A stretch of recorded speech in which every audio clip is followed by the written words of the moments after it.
Hey all, it's Matt, your average gamer. We've got a really powerful one for you today that includes posture breaking quite easily and healing very often. Prayerful Strike is what we'll focus on today, and the build is extremely powerful. This will be faith-based, so you have a ton of versatility as well. First up here is Radahn, whom we'll be using Prayerful Strike against with Great Stars. Great Stars is one of 3 weapons we'll talk about in this video, and it's excellent for the specific build because you get 1% of your HP back per hit with the weapon. Prayerful Strike gives you 30% of your HP back on hit with the Ash, which is really quite amazing. Another note, a quick mention to the VPN I've been using lately, ExpressVPN. It's a great way to keep your browsing safe, and you can support the channel out as well as get 3 extra months free with a yearly subscription. The link is in the description below. As we move into Radahn on our opener here, we're going to use Prayerful Strike as many times as we can to see if we can build up that poise damage, to see if we can get a consistent amount of good damage from Prayerful Strike and from the Great Stars.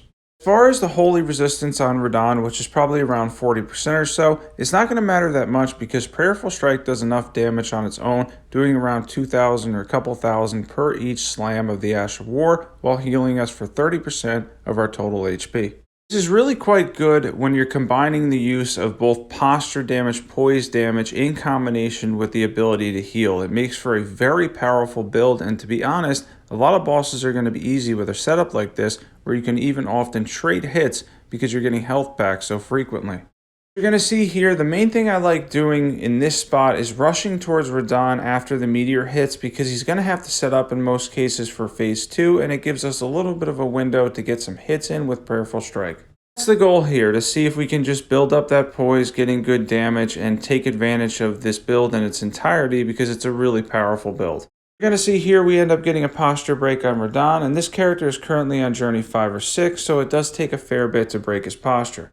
Breaks aren't that hard to come by when you're using this Ash of War, and the damage is quite good, even against moderate holy resisted enemies. It's slightly on the slower side, but it won't matter much. 3 or 4 uses of the Ash of War in most cases can poise break the majority of bosses. Now on to where to get the basics, starting with the Ash of War Prayerful Strike. In the Outless Plateau from the Outer Wall Phantom Tree Site of Grace, go to the right of the map east until you find a small lake below with an invisible teardrop scarab. I already grabbed this one, but he'll be down here as you'll see footprints of him running around. One successful hit will net you the Ash of War Prayerful Strike. You'll see him down here, he's invisible, and he's only 1 hit, and there he is on the map there.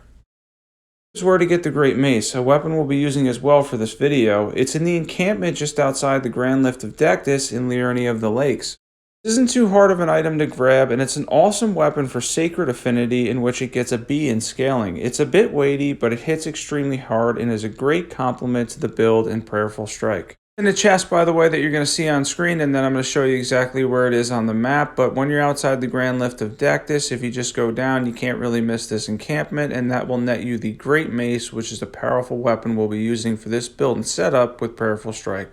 Great Stars is next, in which you can get that by the Broken Bridge in the Altless Plateau. There's a carriage below the Broken Bridge, and after working your way down, you can net yourself the Great Stars just from hopping up on it and grabbing it. You don't even have to fight the enemies in the surrounding area. Another way to get one, or if you want a second one, is by doing White Mask Fair's questline, as you can now get 2 per playthrough. It gets you 1% HP back on every successful hit. If you happen to have 2 of these, by the way, as long as you're making contact with both, that's 2% back on the hits if you're dual wielding it, and again, you're going to get 30% back of your HP when using Prayerful Strike. Next up is one I won't be showcasing, but another solid option. It's just not my personal preferred weapon for this build, the Butchering Knife. This is dropped by the Invasion of Anastasia in Mount Gelmir, and it also nets you 1% HP back on each successful hit. It's by no means a bad choice for this build, but I prefer the Great Stars to it if you're going for the added health back. After you crush Anastasia, which you can easily do with Prayerful Strike, she'll drop the weapon, and you can put the Ash of War Prayerful Strike on it if you so choose. By the way, when it comes to NPC enemies, if you're having any trouble with them, Prayerful Strike is an excellent way to take them down because you can simply just trade hits with the amount of HP it's going to give you back, and it also flattens them, and then by the time they get up, you can hit them again, and there it is on Mount Gelmir for the Butchering Knife. Next up, we'll be showcasing the Great Mace, which is a really powerful weapon for this build with Prayerful Strike on the dual tree Sentinels here as we take them on using mainly the Ash of War. As we mentioned, this is a fantastic combination for holy damage and posture breaking, and it's awesome that it's also a faith build as well. I really do enjoy faith builds. These guys are easy with Prayerful Strike because you can place the Ash of War under them, and they get stunned often, giving you time to calculate your next move. You have the great Mace and Sacred Affinity to take advantage of that B scaling. We've got a lot of points into Faith to allow us to have versatility, which we'll show in the fight with Placidusax, which is the fight upcoming after this one.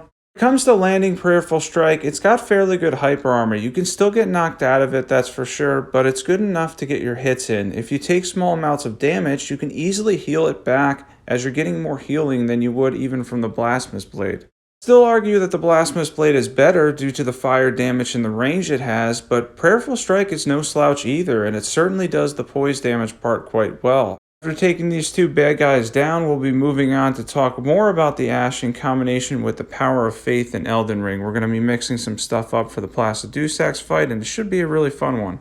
Look forward to the fight with Placidusax. He does create a hostile arena around us, so it's going to be a little bit of a challenge, and we're going to start off using Prayerful Strike, and then we're going to mix in some different incantations, mainly lightning, to kind of give us a wide variety of what we could do and a lot of versatility.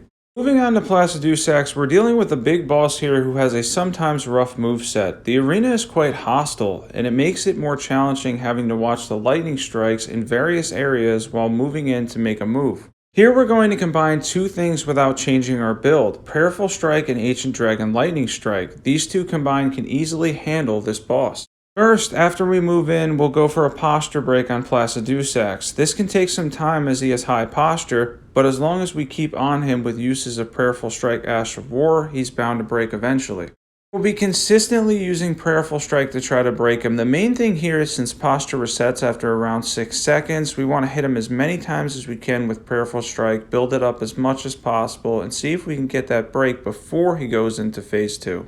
Eventually we do break him, and I go for the critical rather than lightning, but either would do well here. During phase 2, he becomes a much more mobile boss. At this juncture, it's best to switch to the power of lightning so we could take him down as quickly as possible. If you're ever struggling with Placidusax, keep in mind two possible choices, Ancient Dragon Lightning Strike and the Envoy's Longhorn. Both of these can trivialize the fight entirely, and they're both faith-based as well, so you can try out both for Placidusax, but they are excellent against him. Ended up getting Placidusax here on the second try in total, mixing in Prayerful Strike for the first half and then opting for Ancient Dragon Lightning Strike to make my life a little bit easier for the second phase.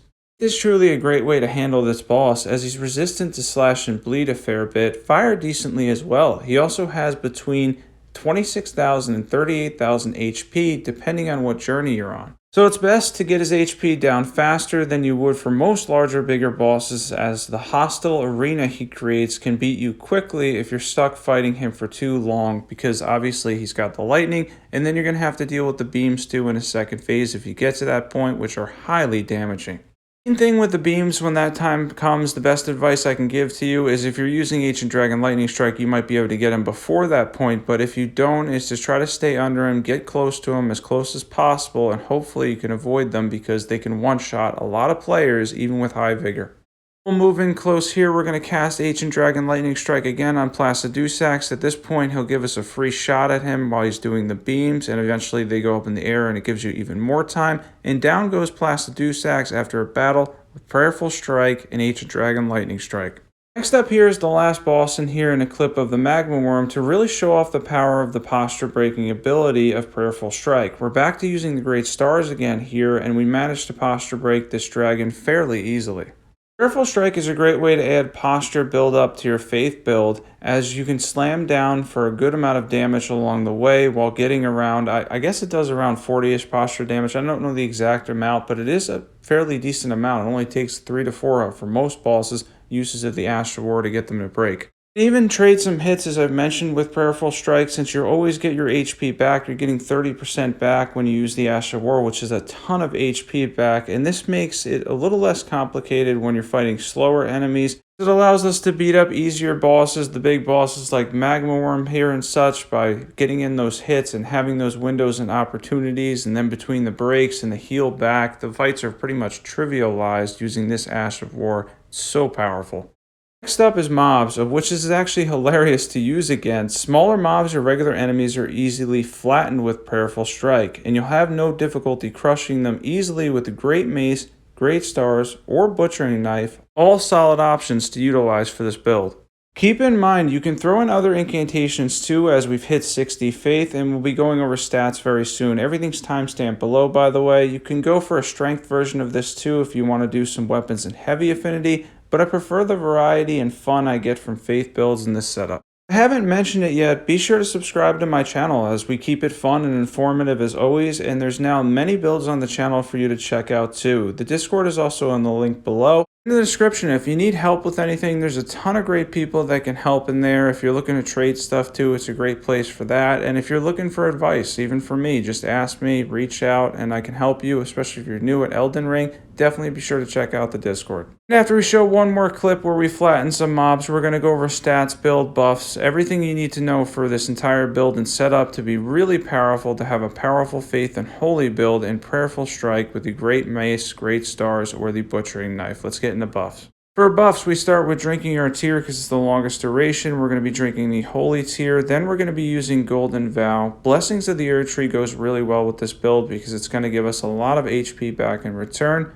Then fill up your FP. Lastly, you can use Flame Grant Me Strength. And you can slam down with Prayerful Strike for a lot of damage, or you can use charged attacks too. Build up the posture, build up the poise damage throughout the game with this build. This build is awesome. Let's get into the details.